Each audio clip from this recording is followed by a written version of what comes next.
Right, good afternoon, everyone. Welcome to the ASEAN EU Dialogue webinar series for the first one today, hosted by the Asia Europe Institute and part of the Jean Monnet Center of Excellence. I would like to request that non-speakers and non-participants, if you could, to mute your microphones as well as to turn off your video link in order to help make the connection better. And it will also help with the speakers in order to make sure that we are clear in terms of the presentation of the speaking. We have currently 3 of our speakers, and I believe we are perhaps having some technical difficulties with one of our speakers, and hopefully he will join us as we continue, but we will start anyway.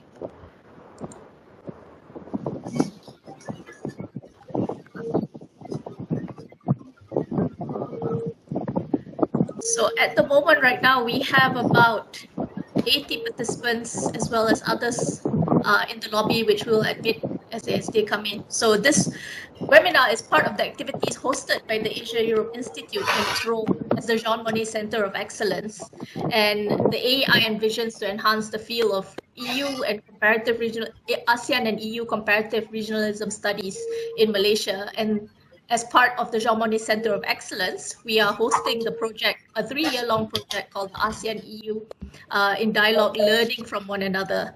And for the past 3 years, this institute have been working together with various other partners, not only in producing research and publications, but to also successfully host various workshops and public lectures that we base on our yearly theme.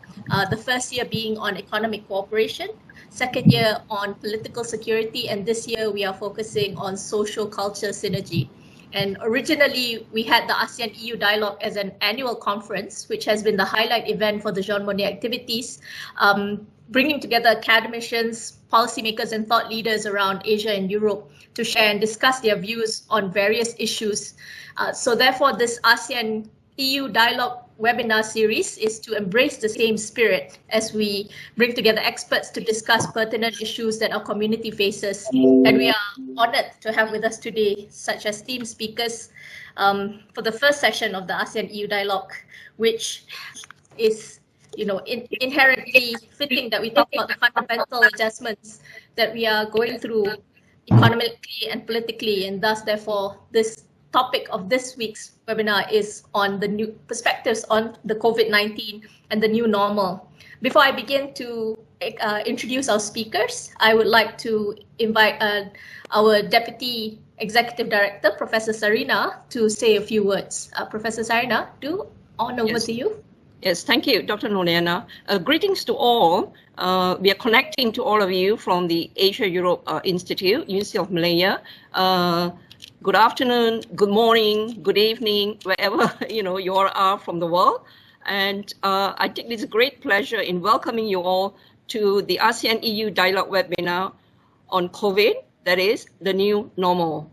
Now, there are many countries right now that are easing their economic and social restrictions due to the COVID-19 pandemic. And there has been a lot of talk as to what this new normal is. Now, as countries around the world is trying to find a cure or a vaccine for COVID-19, we all now need to adjust to this new normal. Society today will see fundamental adjustment in various aspects as we deal with this new normal. So therefore, this webinar aims to contribute to efforts in broadening our understanding of what this entails, particularly from perspective of ASEAN and EU. Our invited speakers from overseas, as well as our very own local experts, will cover issues of the new economic reality, as well as the impact of pandemic on governance and the world order.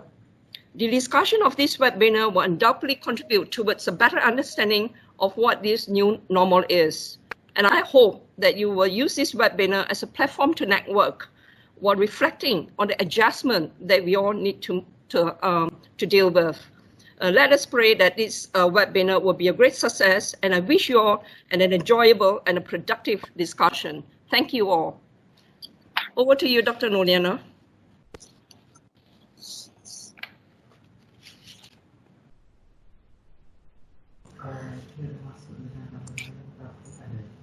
All right. Just before we begin, I would like to check. I think one of our speakers, Professor Anis, are you here with us yet?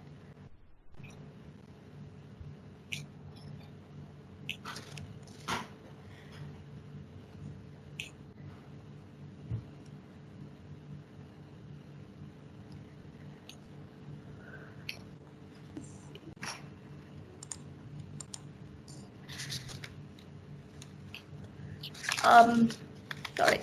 Thank you very much, Prof. Sarina. I think we'll proceed. Professor Anis Bajrektarevic is already here with us. He has sent me an email, but I think perhaps the connection is still having an issue. But we will proceed, I think, then with our speakers, since the rest of our speakers are already here.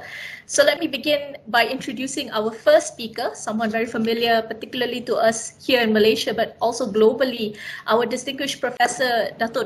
Rajah. So Dr. Rajah is a distinguished professor of economics here at the Asia-Europe Institute, University of Malaya. And Professor Dr. Rajah is a globally renowned economist, academician, researcher, author, consultant, advisor, just to name a few of the caps that he has worn.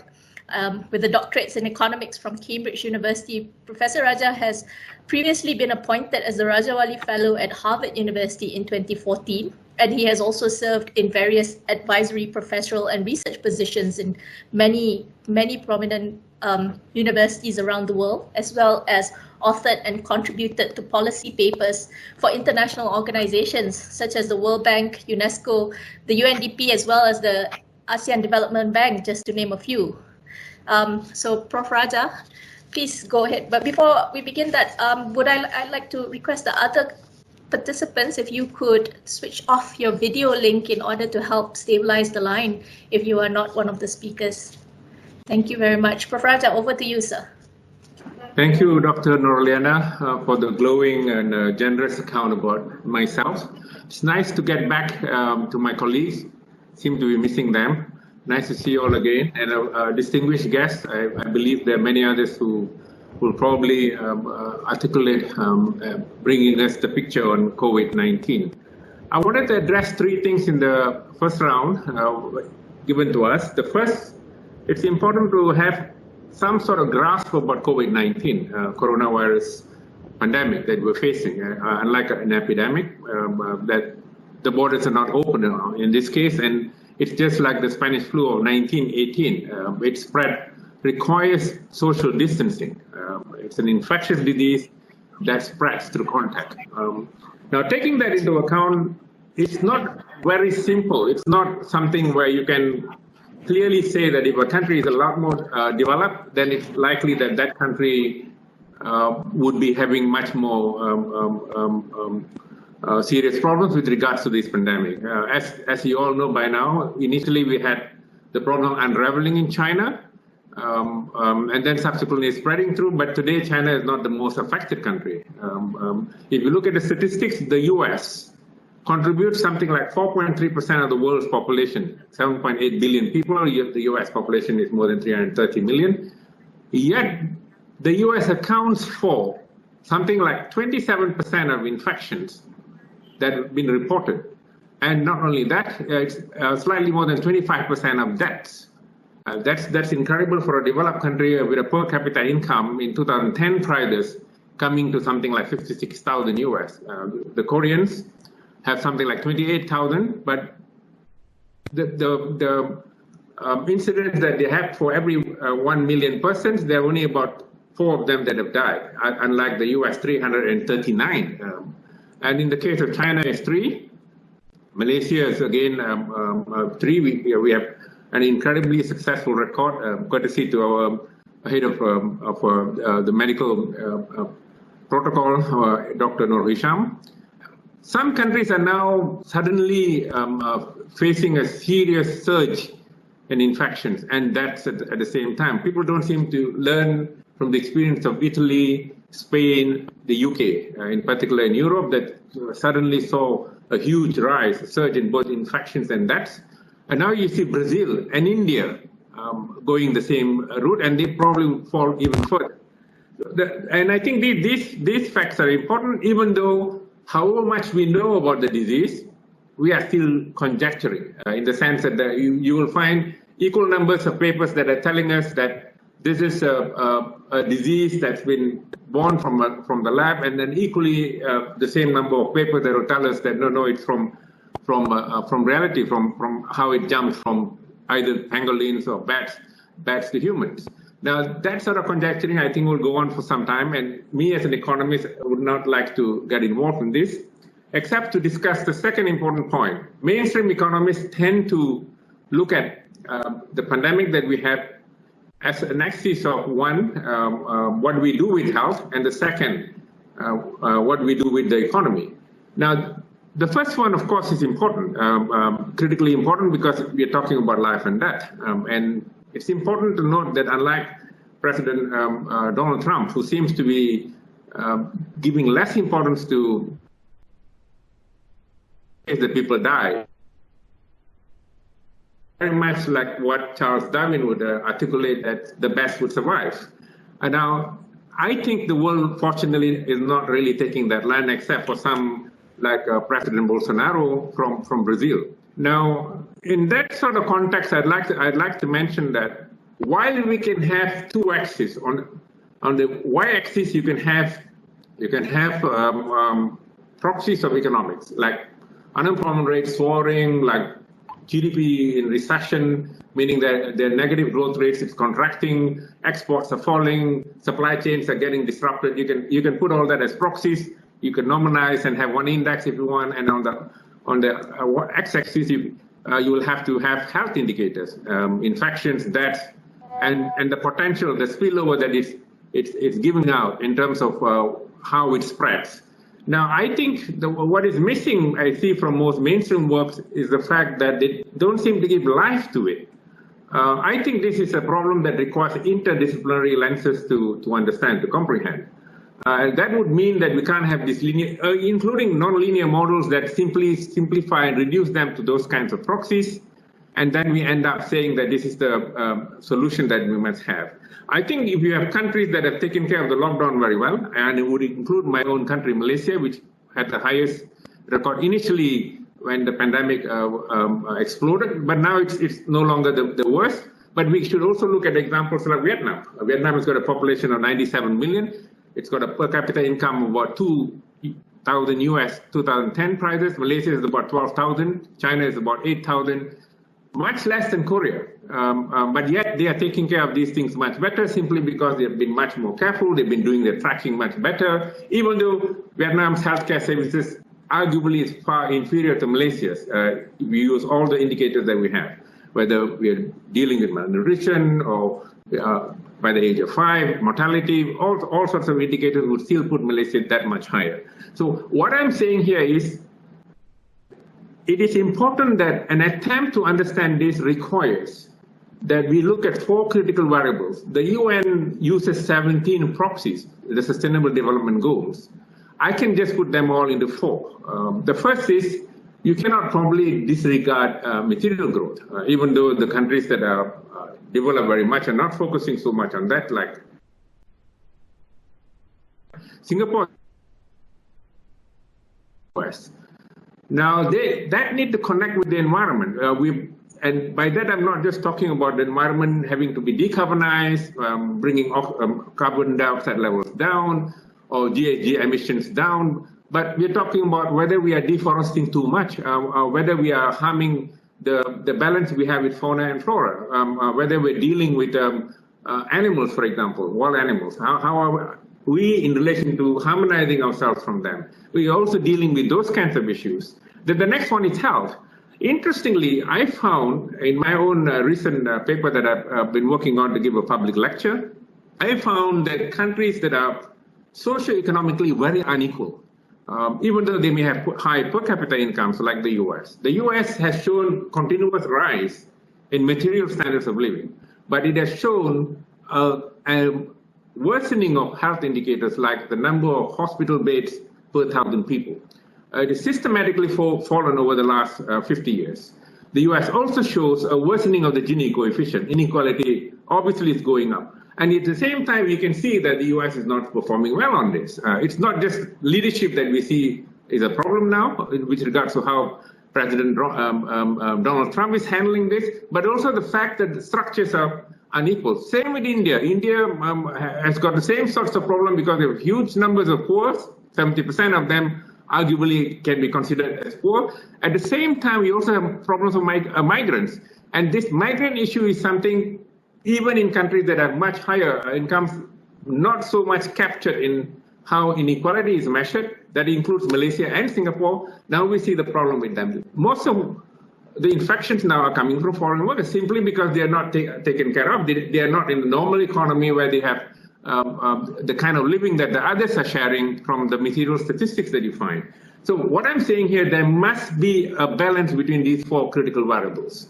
And this is something the new normal must take into account, and not just the fact that we have technologies evolving. Industry 4.0 has allowed us to do teleworking, telebanking, telebusiness, whole range of activities that we can do with social distancing.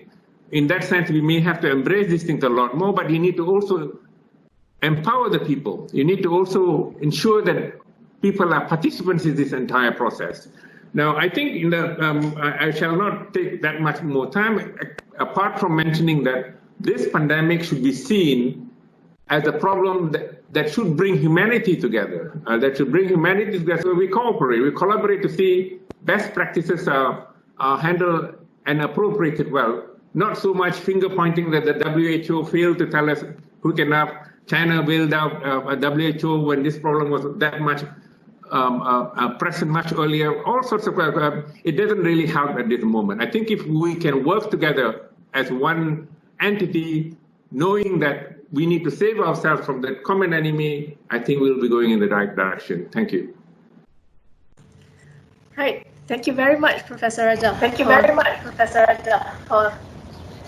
For sharing your views currently on how things are both on the issue of health and economy. I'd like to request again that everyone to mute their mic because we would have an echo instead. Moving along, we have our second speaker with us, Professor Leef Dierks from Germany. Professor Dierks was appointed Professor of Finance, International Capital Market at Lübeck University of Applied Sciences in the winter of 2013. He's held guest professorships in universities around the world in Kazakhstan, Jordan, Thailand, and China, among to name a few. Dr. Dierks has also served previously as the global head of covered bond strategy at the US Investment Bank of Morgan Stanley in London, as well as work as the vice president in analyzing European fixed income market at the Barclays Capital in Frankfurt. I believe Dr. Dierks have slides to share with us. I would invite you to go ahead and share your screen, sir, if you would like to start. Well, thank you very much, dear Dr. Ljubljana. First of all, I would like to seize the opportunity to thank you for this very kind invitation. And I can only comment on what my predecessor has said. I believe we all are in this together, so it doesn't make any sense to engage in a policy of finger pointing, trying to play the blame game, but instead it serves us well to look forward. Now, ladies and gentlemen, as you have heard, I'm clearly not a medical expert after all. I am rather an economist. And what is more, my focus lies on the euro area. It lies perhaps even on Germany. So the next couple of moments will mostly focus on how we perceive the situation to be in the euro area. And to give you a head start, I am badly torn between fundamental data on the one hand side, which I believe points towards a further deterioration of the situation before things can improve, and on the other hand side, what capital markets make out of this. But let me briefly start, and I think we all are aware, this is the most recent news on behalf of the International Monetary Fund, that we will face the worst recession since the end of the Second World War in 2020.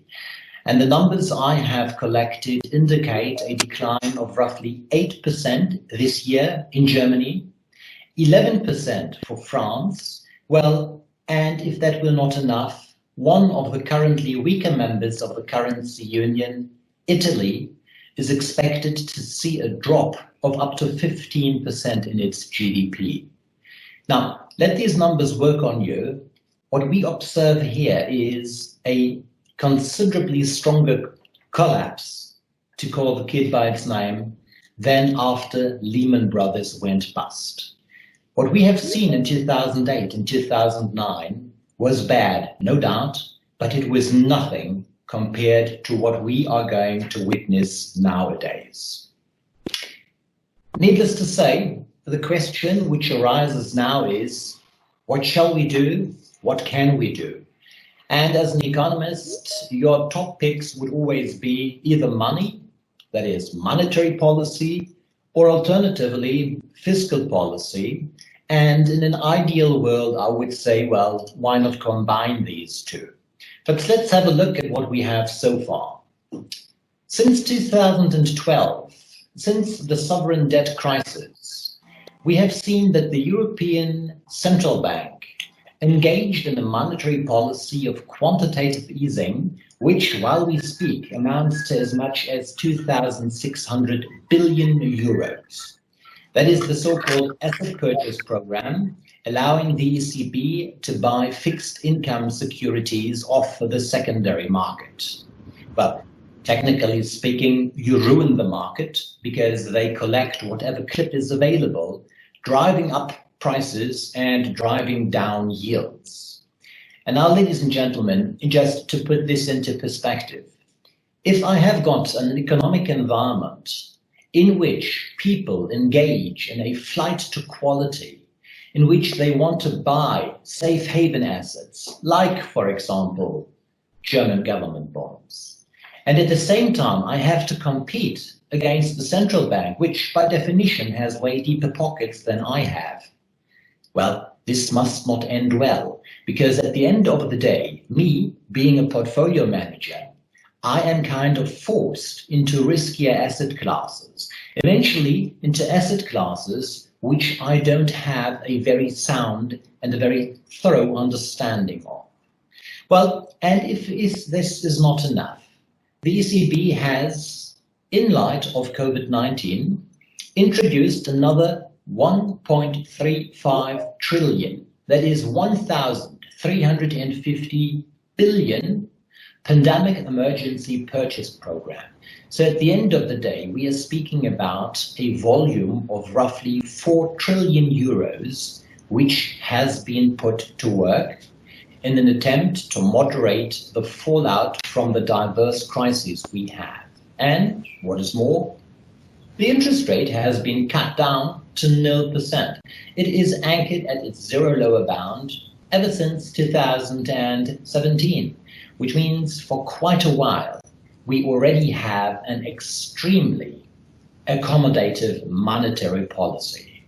And those of you, we've just heard mainstream economics, those of you who pursue a more monetarist view, you would say, well, this must trigger inflation. It is just a matter of time before inflation in the euro area will get out of control. But look at the numbers. The most recent ones we have for May 2020 indicate an inflation of the harmonized index of consumer prices of merely 0.1%. So, to put things together here, on the one hand side, we see that markets are flooded with cash.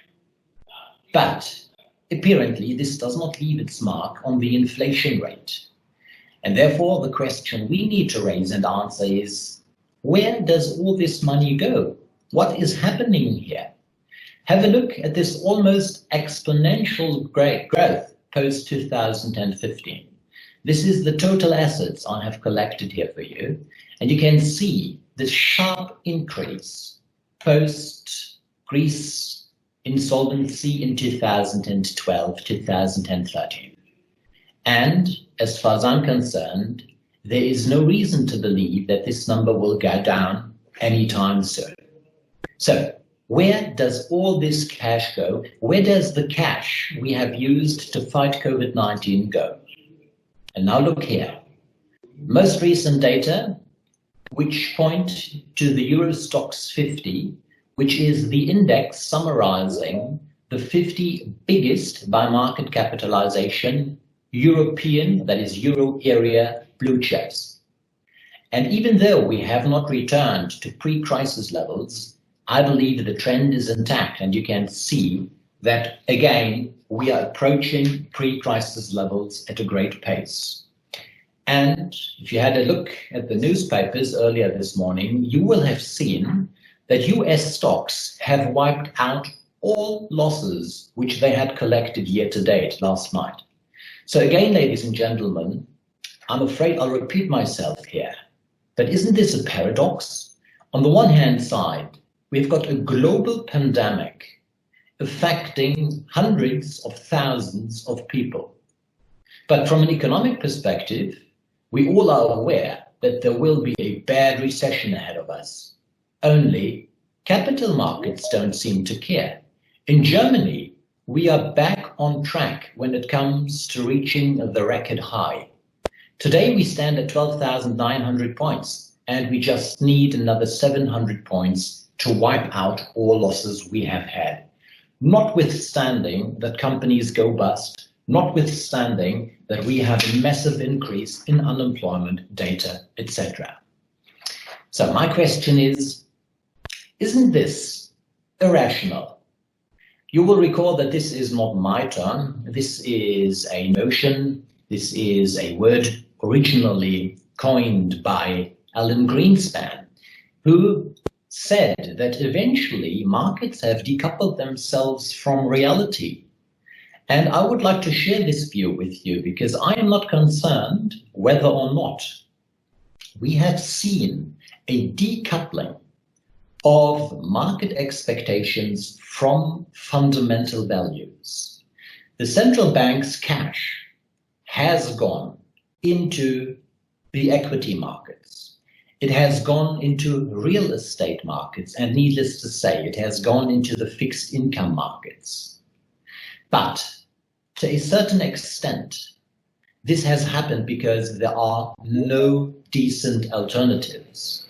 And I am slightly concerned that we might see the creation of yet another speculative bubble, or to put it in other words, perhaps a crisis in economic terms, which has originally been created by an abundance of cash, is now even made worse by more and cheaper cash. German exports are down 30% on the year. That is a disaster for an economy which is so badly focusing on exports. The increase in unemployment numbers is not reflected here. We have got supply chains which are completely distorted. We are just to open the air freight market again. Basically, tourism and travel has ground to a halt, and so has logistics, so have shipments. So how can it be that equity indices across the euro area point towards new records? We do have some fiscal policy measures. Germany alone wants to spend 130 billion on the German economy. We'll see a temporary VAT reduction to 16 from 19%. And if you have a kid, you will get a lump sum payment of 300 euros. But in the bigger context, the idea which Germany and France came up with together, namely to provide a 500 billion recovery fund, servicing countries which have been baddest or have been worst hit, this has already come under scrutiny by the Frugal Four. So you have Sweden, Denmark, you have Austria, and you have the Netherlands here, questioning whether this should really be a payment, a transfer, or whether perhaps this should better be a loan and nothing else. Which means even in times of a crisis as bad as we witness nowadays, this currency union, the euro area, does not manage to pull itself together and to speak with one voice. Ladies and gentlemen, to wrap up here, I am afraid that before the pandemic hit, we had seen some kind of omni bubble creating here. Virtually all asset classes were affected, and the price development had decoupled itself from the underlying fundamentals. As a result of the pandemic, we have seen a correction, yes, but on the basis of the charts which I have just shared with you, you have seen that this correction was at best temporary. And the current recovery rally we have might, in my view, be somewhat overdone because it does not reflect the market reality. It does not reflect the fundamental situation, which I believe is way worse than numbers make us believe. Ladies and gentlemen, again, let me seize the opportunity to thank you for the very kind invitation. Let me seize the opportunity to thank Dr. Ljubljana for the wonderful presentation. And that said, I'd like to give the mic back to you. Thank you very much. All right. Thank you very much, Professor Dierks, for the wonderful presentation. So we've heard already.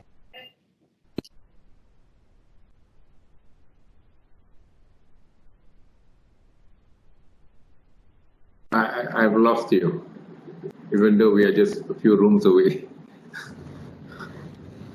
My apologies. A technical glitch, it would seem. So, as I was saying, we saw how the socioeconomic distribution has not reflected immediate results on how countries deal with the pandemic. And also, as Professor Dierks has shared with us as well, the fact that there has been an uncoupling in the reality between the market versus the financial capital market. So moving along, we will now look into political security perspective. And I would like to introduce, we have who is chairperson and professor in international law and global political studies, as well as head of department for strategic studies on Asia at the International Institute for Middle East and Balkan Studies at Ljubljana, Slovenia. He has authored 7 books from various American and European publishers, as well as numerous articles on geopolitical energy and technology. Professor is also the editor of the New York-based Geopolitics, History and International Relations Journal of the Addington Academic Publisher, as well as the editorial board members of several similar specialized magazines spanning over 3 continents. We're very happy to have you here with us, Professor. Professor Bajrektarevic, you are most welcome to start your presentation. Professor, you are muted, sir. You need to unmute your mic. Here. All right, thank you. Good afternoon in KL and good morning in Europe. We have a slow morning here in Vienna. It's very rainy and it's cold, exceptionally cold for this part of the year. But when the lockdown was here, be sure, it was a beautiful weather. Now when it's relaxed, so now the rain comes back. I'm happy to be there with you. It was a great show, so you are moderating very well, all of us. And I've heard the speakers before, so it was really very exciting and to listen. And also there is always something to learn, so I'm always eager to learn things. Coming back to what you suggested, what you have made an introduction, so giving me a frame of talk. I think that on your side there were two articles, 2 parts of the same story, the same article published already. So I think the readers, because I have nothing structured for this morning, but readers can find actually we really opinionate on the issues. So I invite everyone to visit those texts, which are very, very clearly pointing things. One of the major problems of the world, which was, just Corona, so-called Corona event, because most probably we have had asymmetric responses, disproportionate responses to it. So it's better to call it not pandemic, but to call it, let's say, event, C19 event, Corona event. And I'm sure that history will revert in that way to it. So, as any other crisis before, first and most of all, or last of all, this is a crisis of cognitive mind. Because if it is illness, it has been produced by something, and most probably by imbalances. Okay, so it's an esoteric philosophical explanation of it, but also a very practical one. So if you want to find any sort of, let's say, responses to it, we have also to return to a cognitive mind. I mean, my colleague from Germany was just mentioning it. So most of it would come with simply with a clear reasoning, which is not always in the box, but a little bit, in a way, out of box. So, meaning that actually C19 was just accelerating things which were already present in the world. So from, let's say, my point of view, this was primarily the lack of the cooperation in intergovernmental level.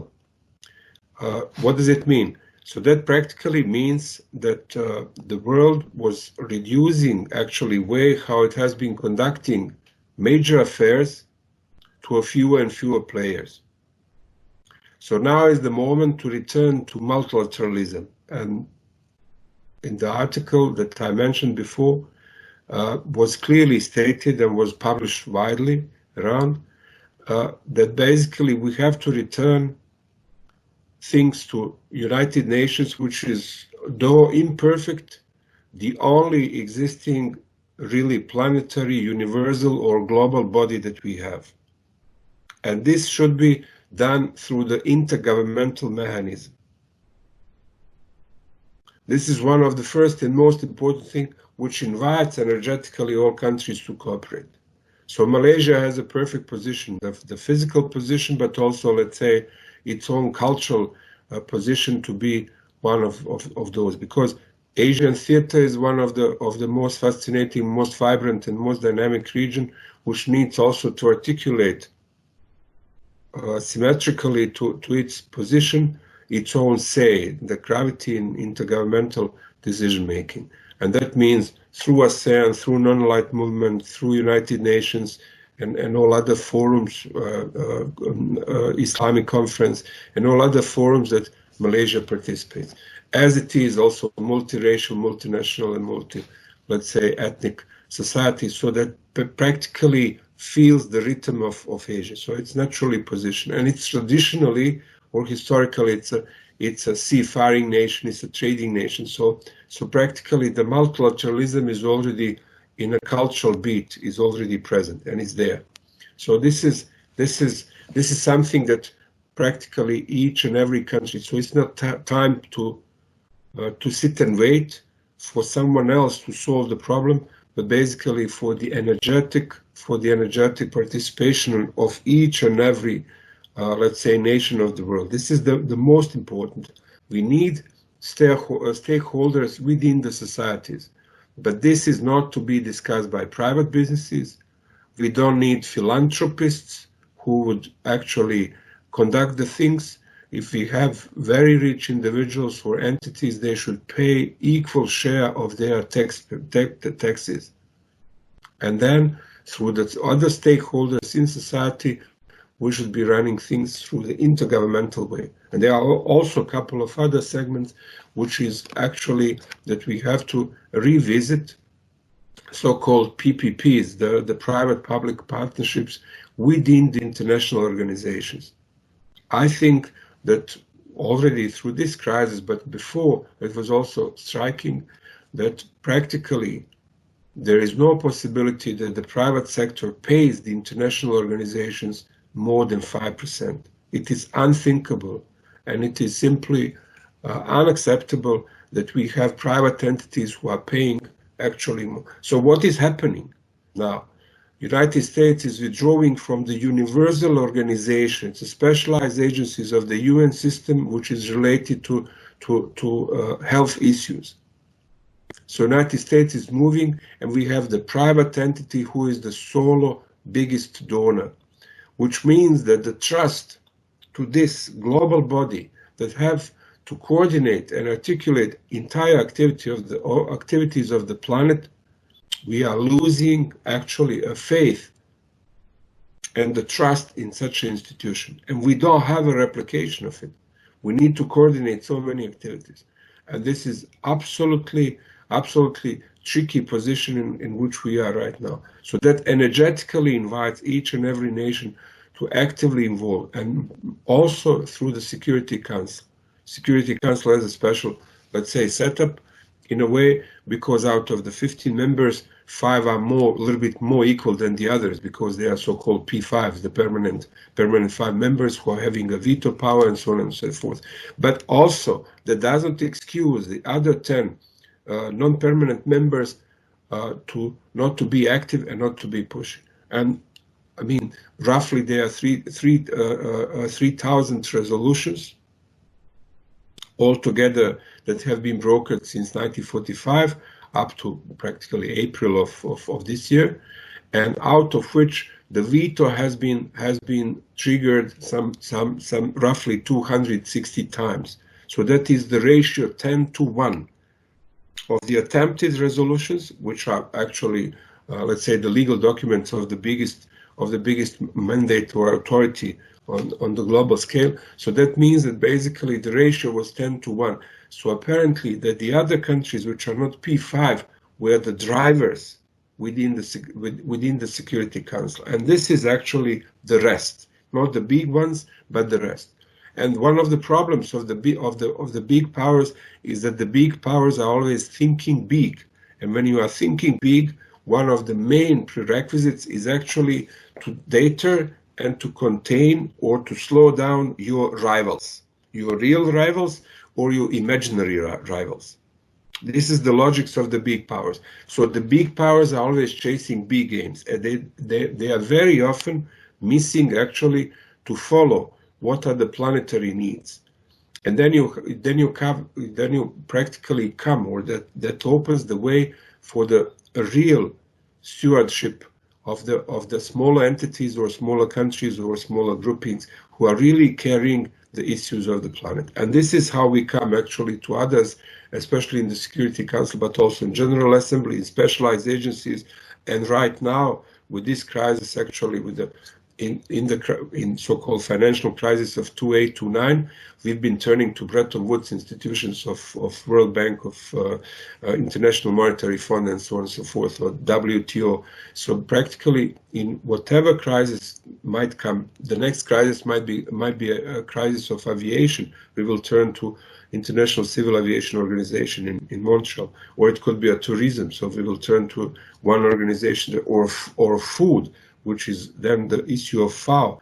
So in whatever direction we move with so-called crisis or the problem to solve, or to forum simply to sit and meet and discuss and to bring some international instruments, we need international forums in which practically we need an active participation of each and every segment. So that includes, of course, Malaysia, as I said, through the position. ASEAN is one of the most vibrant, actually, organizations that exists, and I mean, novelties for the speaker, for our spectators from other places. But you in ASEAN, you well know, if ASEAN economies are combined, they would be larger than the economy of India. So they would be right after Japan, China, and United States. So it would be a 4th largest economy. It's also a huge demography, over 500 million people. So practically also, this should be transponed, articulated also in the political say in the institutions. Because whatever we decide, of course, there are substantive issues to be discussed, but first and most of all, we need to take a political stance and to have political decisions. And they are practically deteriorating right now. So it was a long waiting period in which actually everybody was looking around who would take a lead, who would start. And therefore we had the world practically on autopilot. So practically people in a cabin were relaxed and leaning back in their seats, and practically the plane was flown by autopilot, not by the real pilots. And for a couple of months actually we had the force of habit. So simply everything in the world was moving in that direction. We also have to, so what is very important, the exit of so-called C-19 event should not be on expenses of human rights and should be not on expenses of labor. We've been, and I think the colleague from Germany also mentioned this, so we've been overestimating the financial capitals and the financial markets and this and that. Look at it now.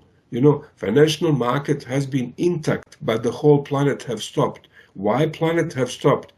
Because practically people were forced to stay at home and to practice social distancing. So that means that when we stop labor, everything stops. So in the critical conjunctures, actually in the last 50 years, whenever crisis was coming, you know, and when we as a critical decision makers were deciding between the capital and the labor was sacrificed. Labor paid the price, not the financial markets, not the capital. And I think that now is time actually for the share burden of everyone. So this exit should not be on expenses of human rights, essential human rights, and also on expenses of labor. This is very important. And also we have to put into scrutiny all implications of artificial intelligence, including 5G, and also with the health. One of the segments, very important segments of human rights is also a right to health. And right to health includes actually not manufactured consent, but informed consent. When you go to your medical doctor, and or hospital, for that matter.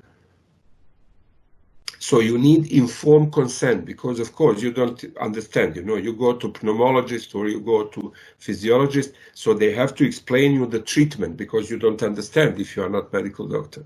So that means not manufactured consent over medication, but informed consent, and it should not be prescribed from one place and one for everyone.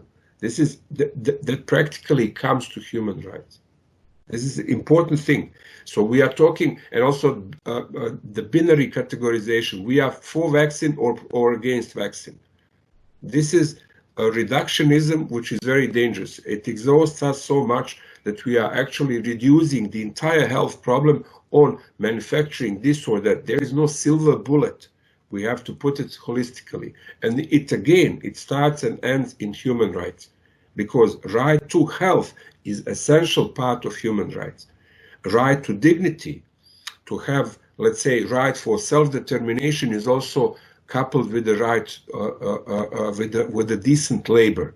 Because if you are unable to be a part of a labor, you have no decent life. Without decent life, you have no right to actually for self-determination, to live as you want to live, because you need means for that, and you need to be socialized. If you are out of the labor market, you are not socialized. So those are elementary. So to sum up, practically, we need to restore the trust into global institutions.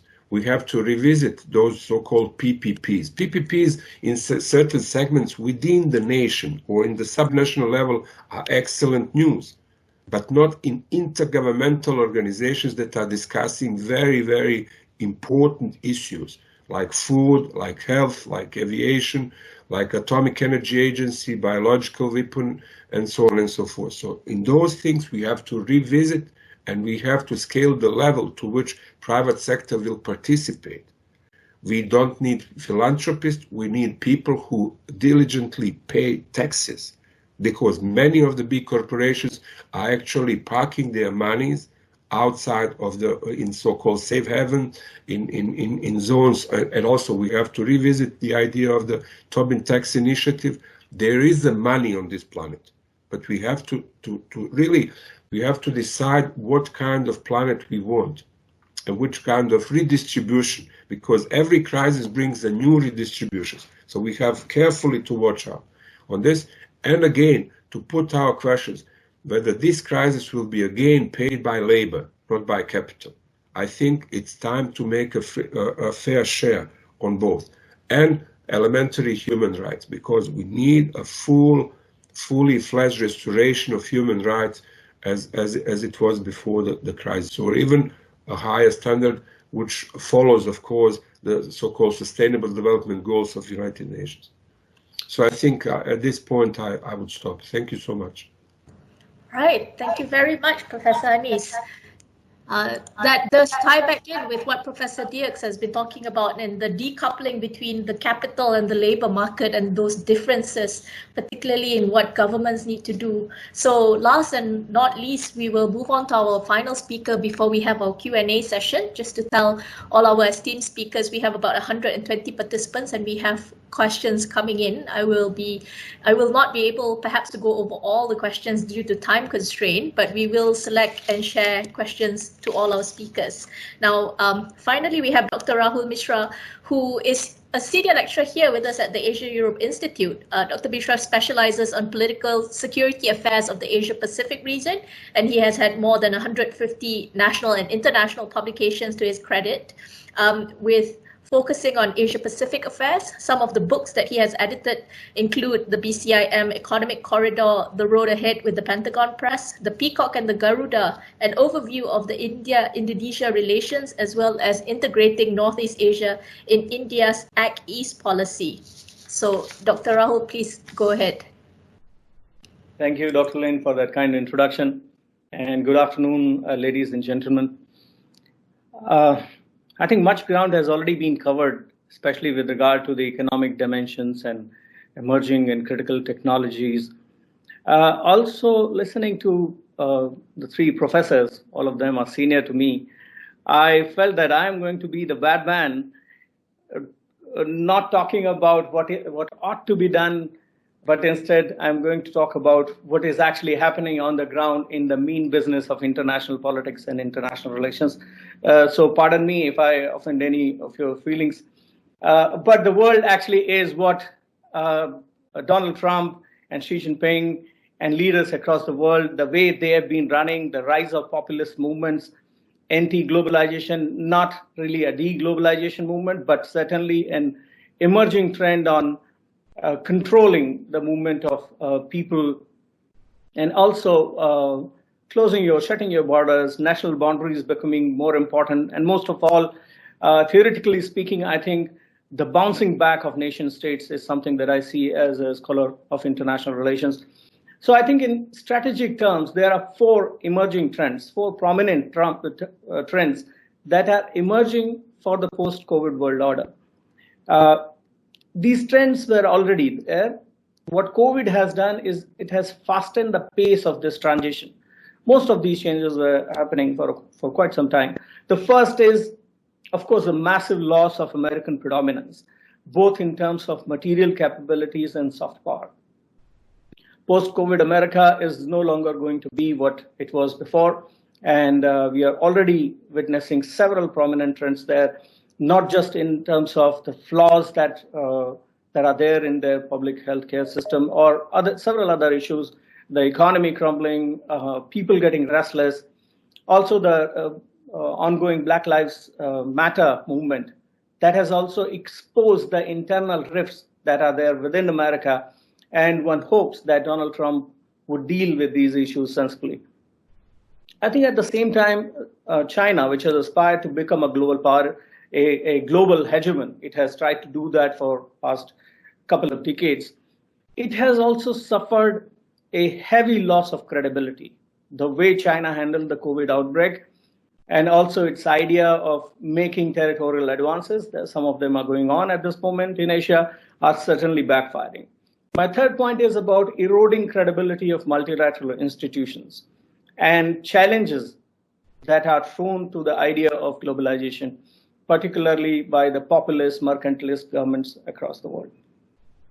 And I think there, the point to be noticed is the way European Union has not lived up to the expectations of countries such as Italy and Spain. Former Prime Minister of Italy, Enrico Letta, in an interview with The Guardian, had said that even in Europe, we are going to see the Italian way of looking at things, the Italian way of world order, the Belgian way of world order, the German way of world order. So there are divergent opinions within the European Union as well. My fourth and final point is about the middle and emerging powers. Which side are they going to go with? Which of these two major powers they are going to go with? Are they going to support multilateral organizations and globalization?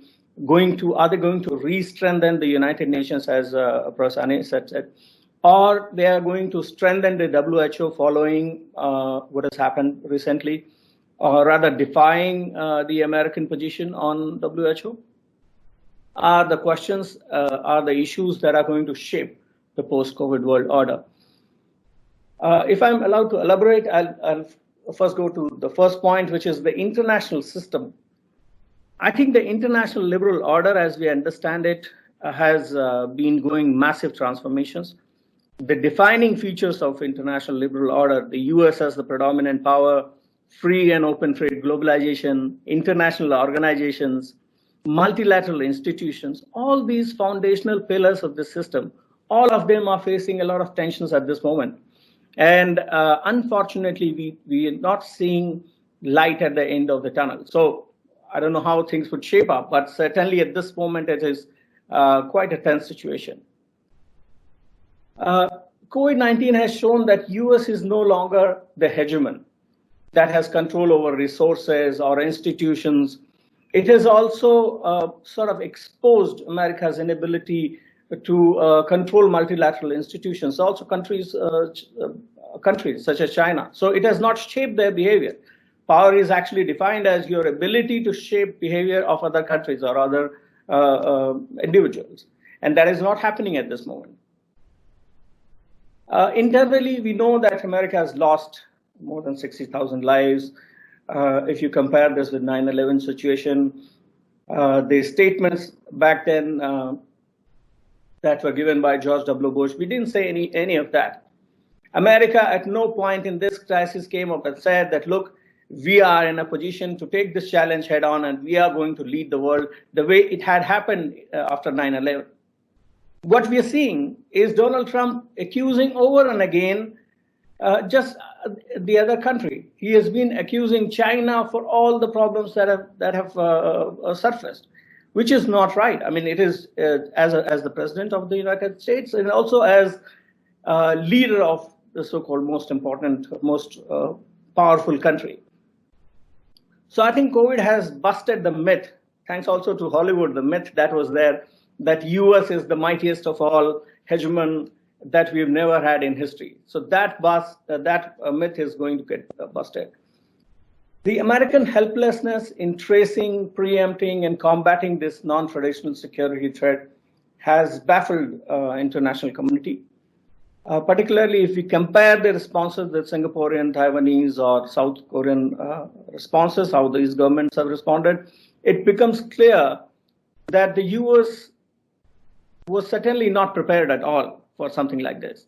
And this has led to a huge downfall in the image and prestige that America had. And this is going to have huge implications on the international system, something that Henry Kissinger has also alluded to. Now, coming to China, I think China's unprecedented rise has given the impression that as and if the US-led Western international order crumbles, it would lead to China's ascendance. Some scholars have also argued that the downfall of the US is going to lead to the rise of China as the predominant power. Some have actually already declared that COVID-19 has led to the dawn of Asian century, China becoming the leader. I don't quite agree with that point. I think the situation is much more complicated. While the US has its own set of problems, China too has got a lot on its plate.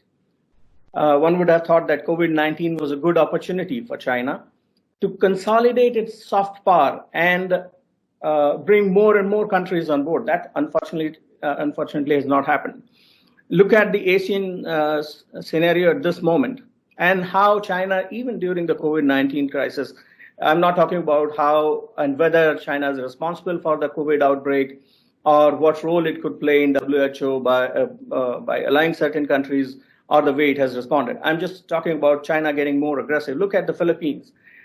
Despite its President Duterte's problems with the US, Philippines has stuck with the military pact.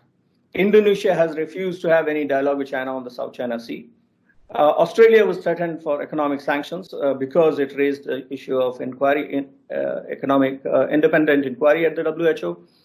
UK has been warned on Hong Kong. South Korean, the ambassador, Korean ambassador to the US has said that the time has come when Korea feels that it is in a position to choose between the US and China, and the answer is US. And also with the India, the ongoing border standoff. So all this put together tells us that middle and emerging powers, even though they don't have a choice, are getting compelled to side with the US at this moment, which I think is a bit of a challenge, something that Chinese leadership should understand and take care of. I think in the post-COVID world order, therefore, both the US and China are not in a position to offer something that is that projects them as leaders. What we're going to see is other countries, whether Europe or Asian, they are going to see which one is the lesser evil. And this actually, to my mind, is going to shape the international order to a great extent in times to come.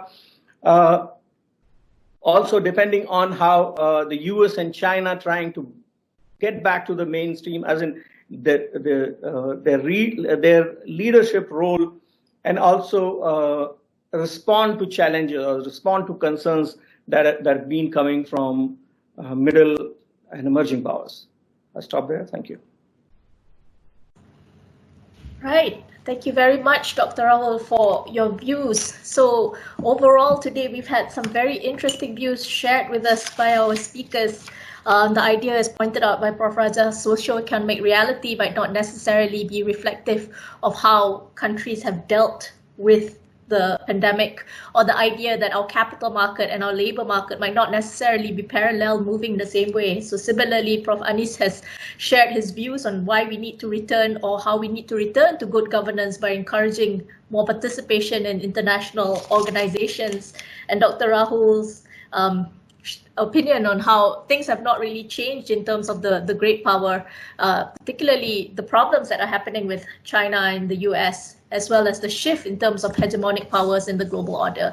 So these are very important things that we consider, considering that much of what we talk about today in terms of the health perspective and the economic perspective really has changed the reality of globally of all countries around the world. So we have quite a few questions that's been coming in, not just on the chat, but also on text message and emails.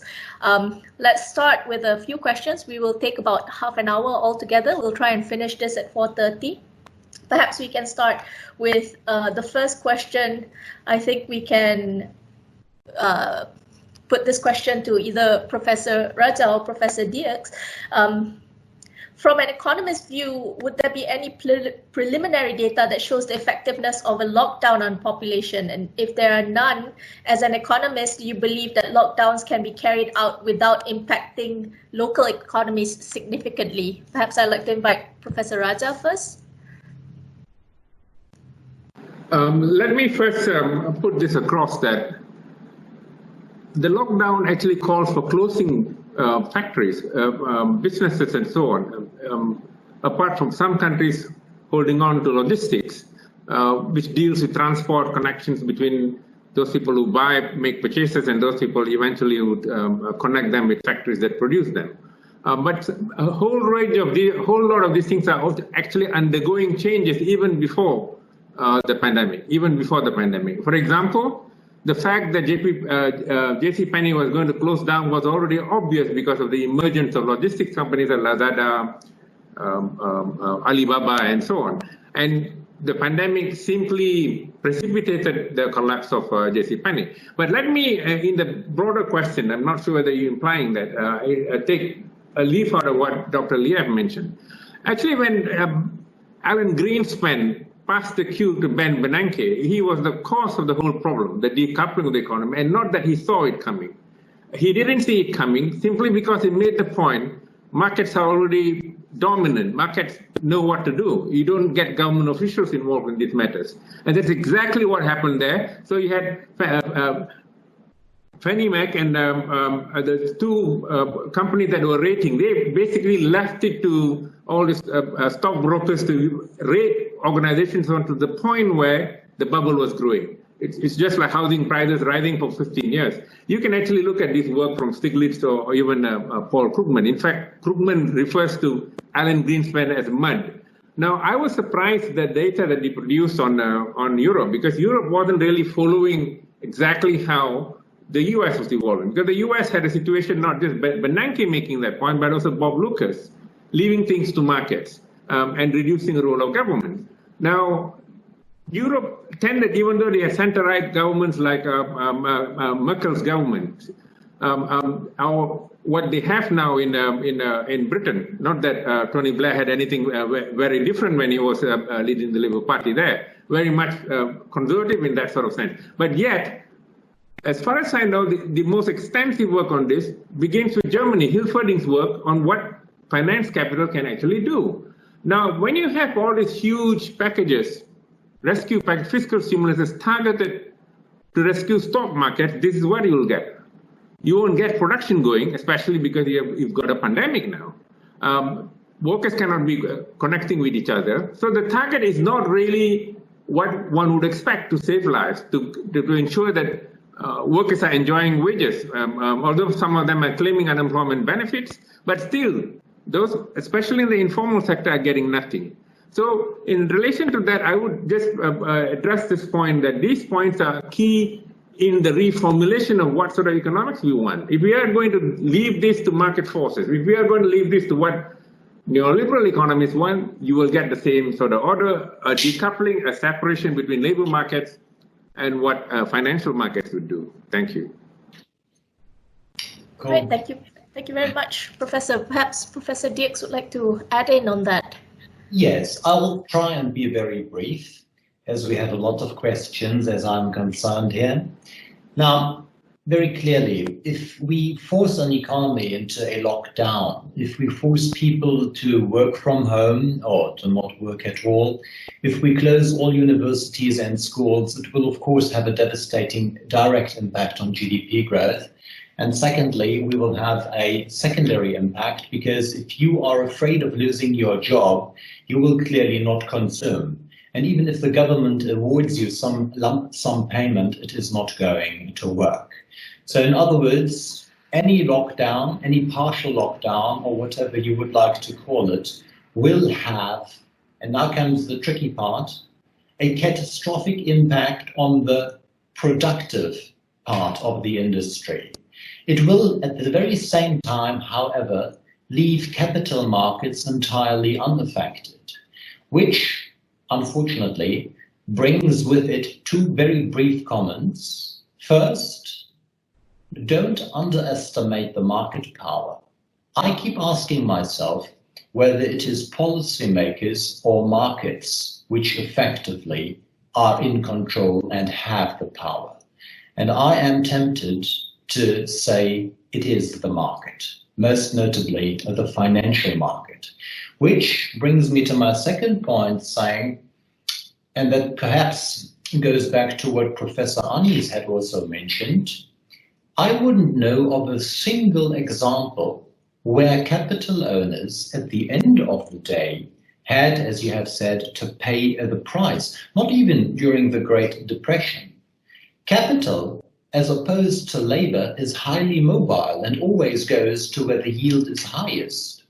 If you wanted to introduce a Tobin tax, well, be my guest, but the capital will have moved to any other offshore account no later than tomorrow. So this is only going to work unless you get one global voice. But then just have a look at the euro area. They can't manage to agree on one single compromise. So how would that work on a global scale? And it is not that I don't like the idea. It is just I don't see it coming in the very near future. Right. That is obviously very interesting in how we are going to then make the change or the improvement between this crack between the labor and the capital market that we have today. So moving along, another question that we have, perhaps I can direct this one to Professor Anis.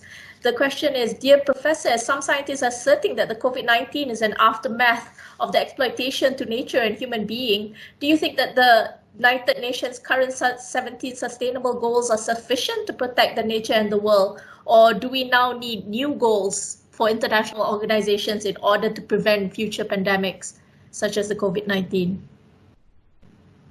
Listen, when you when you turn to media, when you turn to news, including our Euro News, which in the peak times of C19, we're repeating the word COVID or Corona 7 times in minute. That means less than 10 seconds the word has been repeated. Those are interrogation techniques. This is not information. That has nothing to do anymore with the news.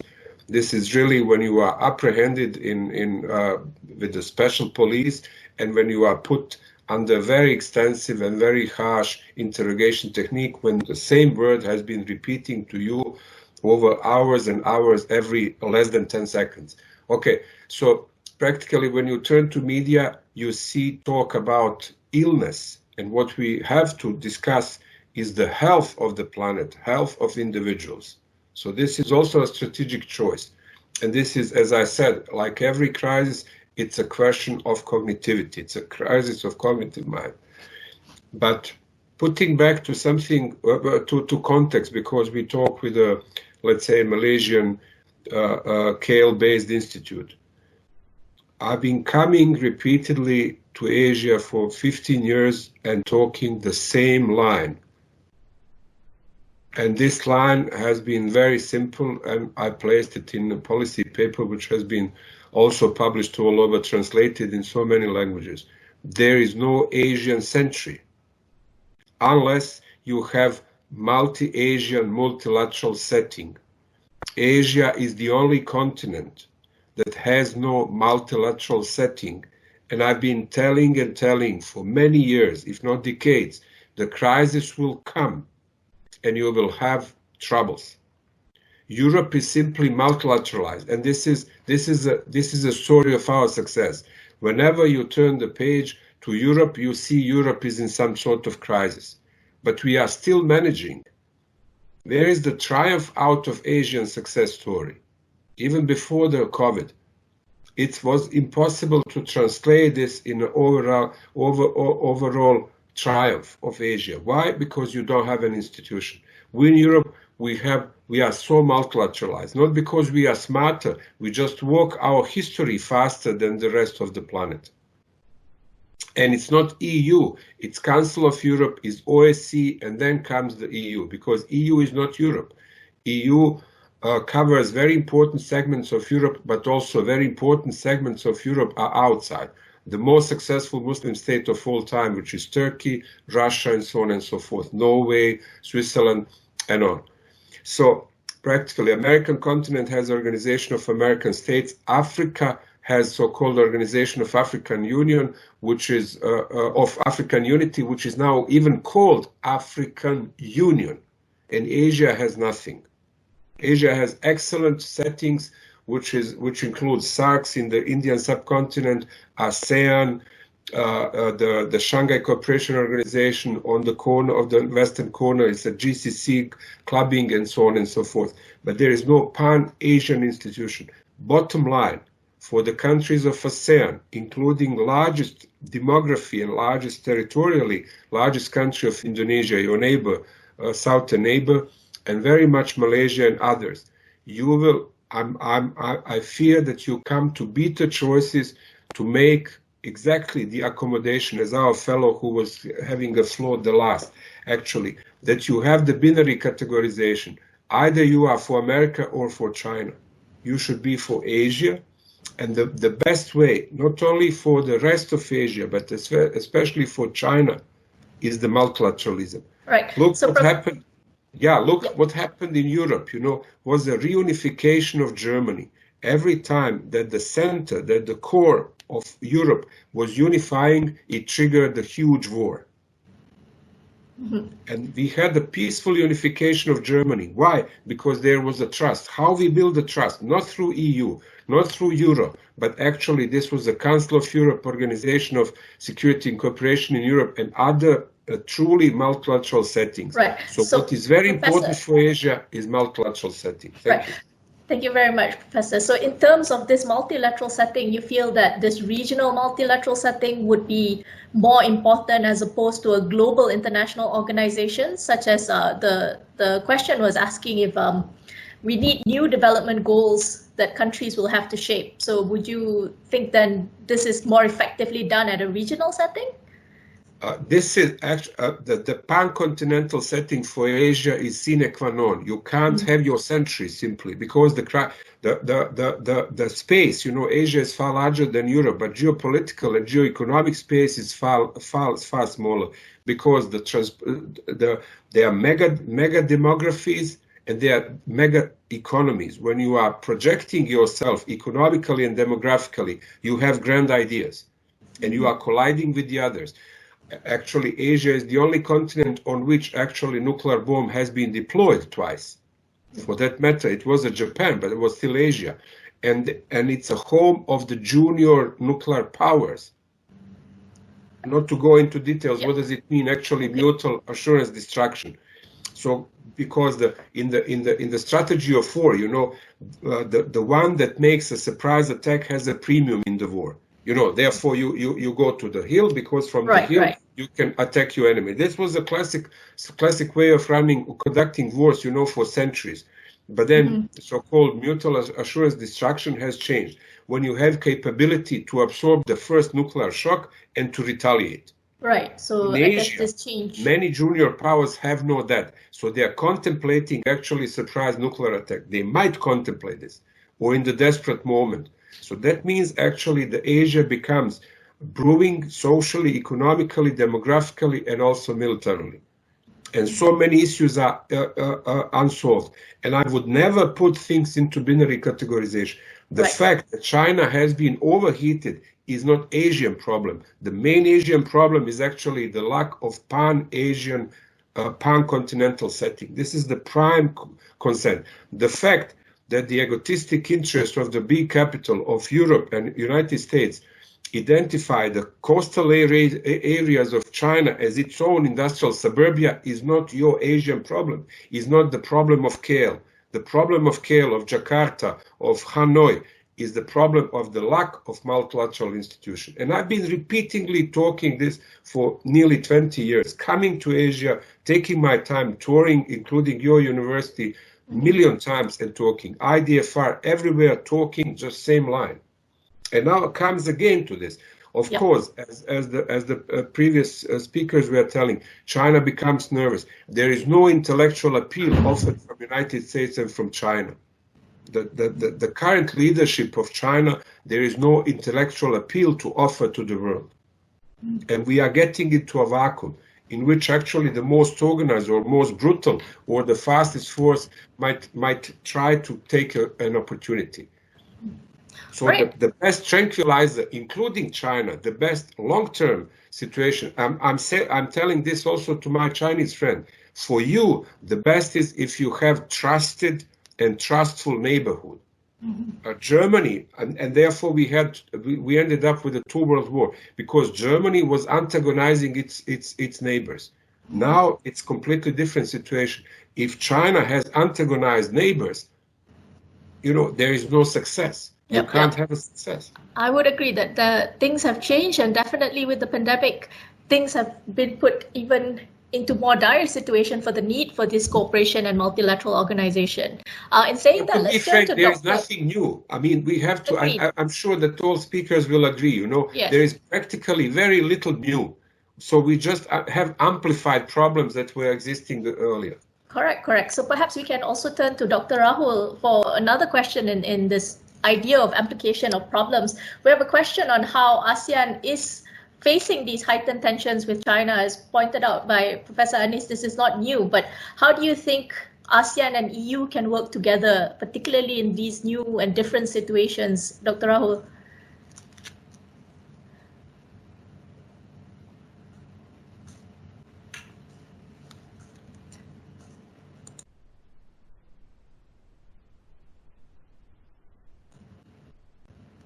It seems that we are having technical problems with connecting back with Dr. Rahul. Perhaps we can go back to Professor Rajah and Professor Dierks. to ask the next question on the economics, where we've talked about, another question we have is that given the negative interest rate policy shoring in the EU and Japan, would yield a better targeting policy or monetary avenue to artificially suppress borrowing while keeping domestic borrowing well kept through offsetting bond oversupply? Perhaps this one is a question that we should pass to Professor Dierks. Well, thank you very much. It's, as far as I'm concerned, a very interesting question. Nonetheless, it is very technical too. Apparently, as far as I'm concerned, monetary policy, as we observe in the euro area, has reached its limitations, and even the odd billion added or not will eventually not lead to the desired outcome. I have managed to show you that inflation is no concern as of late. What is more, of course, for governments, it's extremely attractive to borrow at a main refinancing rate of nil. And that said, Germany actually borrows at a negative rate as a result of the ongoing flight to quality. However, if you can borrow at such cheap rates, you will very likely postpone, if not avoid altogether, any structural reforms which are potentially necessary to regain competitiveness, meaning that the previous homogeneity we have had across the euro area will eventually drift apart. That said, this bond oversupply is something we still wait to materialize. And speaking for the Eurozone, the current discussion is whether or not we shall see so-called Euro bonds coming, or as people like refer to them now, Corona bonds, which will try and share the responsibility for a full and timely payback. Moral hazard, of course, is on the horizon, but your idea to now target the yield curve directly, that is something which has happened. That is nothing else but the so-called Operation Twist, which we have seen both in the United States and in the euro area, with the idea of, at the same time, putting some kind of rate hike in people's horizon, which would bring the short end of the curve up, and at the same time buying bonds which have longer maturities, therefore reducing refinancing costs at the long end. So refinancing costs at the short end go up, and at the long end of the curve go down, in total flattening the curve, thereby getting corporates and banks to refinance themselves for the longer term.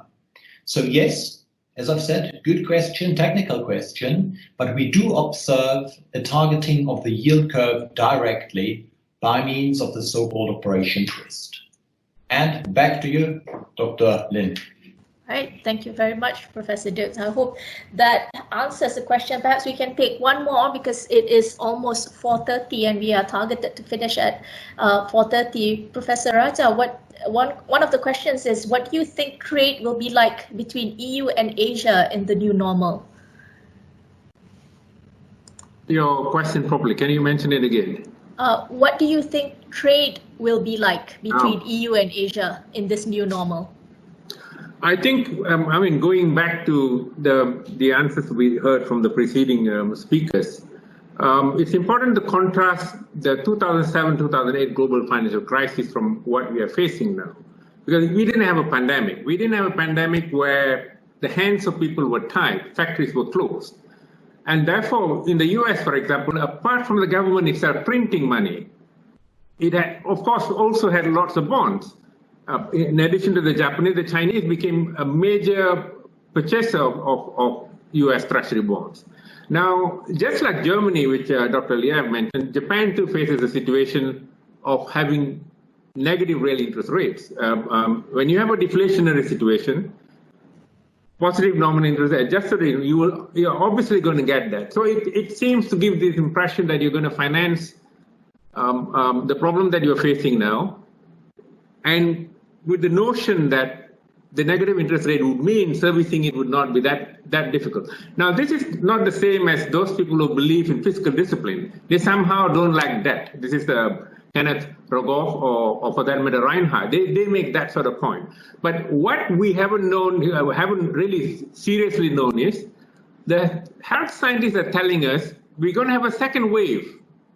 Now, how much of money are you going to spend here? It all depends on the kind of projections you make. Now, you want to listen to the scientists or to the economists?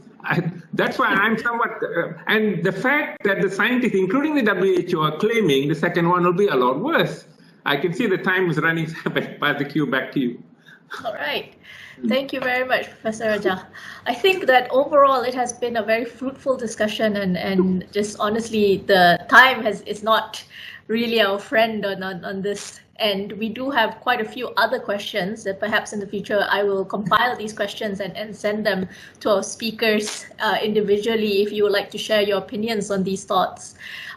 Thank you very much to all our speakers and to all our participants for joining with us today. And we would very much look forward for all of you to join us in the next ASEAN EU seminar webinar. We have a few more planned in the future. So again, thank you to all our speakers, Professor Rajah, Professor Dierks, Thank you. Professor Anis, and Dr. Rahul. Thank you, all of you. Right, and do have a good evening. You too. Thank you. Bye now. Thank you. Thank you. Bye.